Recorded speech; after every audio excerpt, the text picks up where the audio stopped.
Hi, welcome to Think Big Digital, and today I will show you how to create a picture-in-picture effect in CapCut. First, let's open our app, and as you can see, I already have a project opened. Now to create a picture-in-picture effect, let's bring a part of this clip to use as an example. Let's create a frozen frame here and then overlay it and then bring it to the front.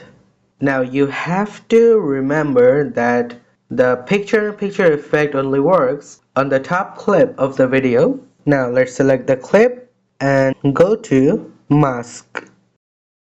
Here you can choose various masks. Let's select the circle and I can adjust the frame how I want it to be, and you can also invert the mask, and that's how you create your picture-in-picture effect in CapCut. If you found this video helpful, please give it a thumbs up.